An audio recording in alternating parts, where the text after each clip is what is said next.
So just wanted to know like what's working for you, what's not working for you, so that we can figure out if there is any changes to be made to your plan of action. Overall, it's been good. The classes are good. The pace that you have taken was good. I think with reading comprehension and CR, it was really good. I wouldn't say I had 100% accuracy, but then I was understanding the concepts and, there were not a lot of mistakes. I think it's been way too long that I've, studied maths. So getting in touch with those normal concepts is also becoming hard.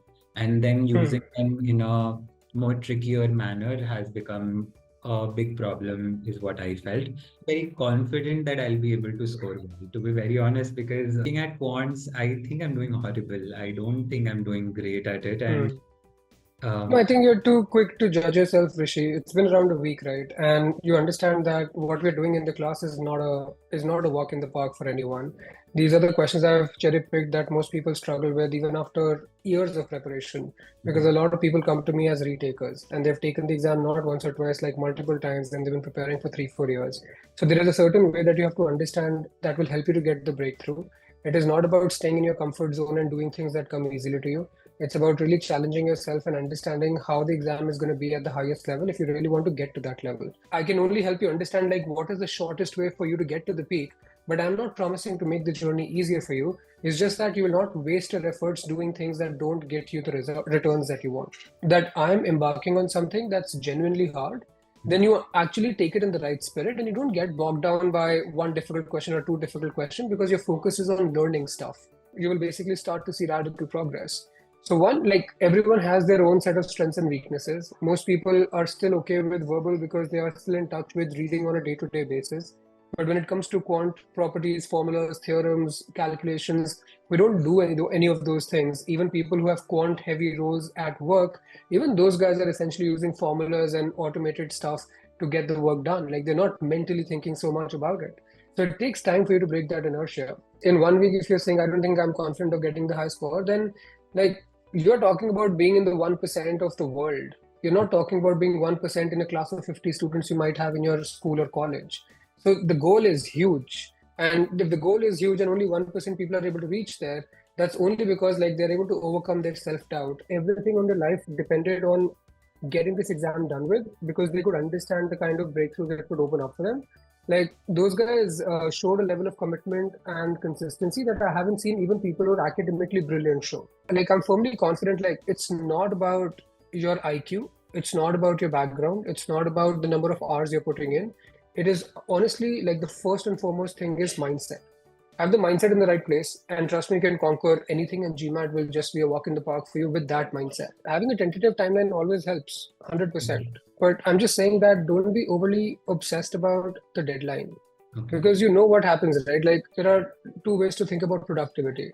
One is when you're trying to be creative. And the other is when you're trying to do stuff that is mechanical. I'll give you an example. You want to clean your house, you give yourself a deadline, I want to do it in half hour. It's a mechanical thing. You can actually get it done within half hour.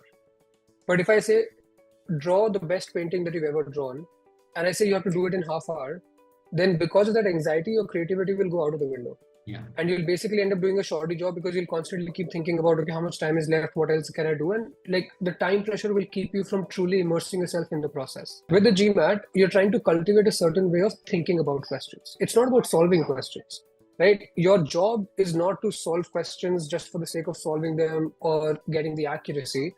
The purpose is much larger, which is to develop a certain way of thinking on the questions. Then just don't obsess about timeline.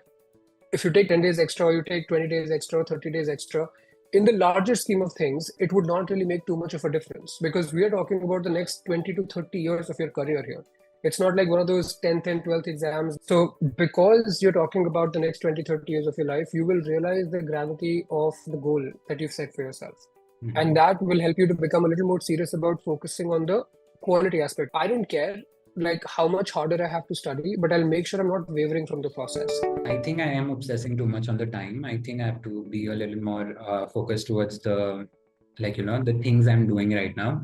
Apart from that, the classes are going good. What's happening is that I do understand it, but I have understood that my learning process with video material or walkthrough is better. And since I'm having a little hard time with like work rate and speed, distance, time. These are some concepts that I'm struggling a lot with. So I felt that, is it possible that I can get those walkthrough somewhere?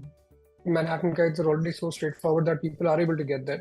Mm-hmm. What I would recommend is, see, I also do SAT, right? So there are a lot of people who join my coaching for SAT as well. For Mm-hmm. SAT, there is this one website called Khan Academy, which you would have heard Yeah. of, Yeah. right? So in Khan Academy, you have all of these topics which are tested on GMAT, but in much simpler form. So if you Okay. can log in there and just focus on the SAT maths portion, and there are a few things that are not a part of the GMAT, so you can skip those. But you can do arithmetic, you can do algebra, and they will have like extremely straightforward examples with videos and all. So I think that might just help you. On the basis of whatever we are doing or whatever you are doing right now in the classes and telling us to do, that's more than enough for now. It's more than enough, right? Because we are kind of talking about daily targets here. We're not talking about what you got to do in a week. So if Yeah. in a day itself, and you're already kind of a little struggling on quant, I would say that you just pick yourself up a little bit in terms of morale and try to give your more to the process here. Further course of action after the classes, that'll also like we can sit Yeah. together and we'll make it together, or how would that work? So after the classes get over, I'm going to ask you to take a mock test. There's a study plan video also that we'll share with you. That will help you to understand exactly how the content is organized and the high level strategy in terms of the way you're supposed to proceed. But after you take a mock test, we'll also have a one-to-one call to understand how that high level strategy would work for you in your case. And whenever we speak, you can always let me know, like, this is what I've done, this is what I've not done, and we can further refine it and help you improve.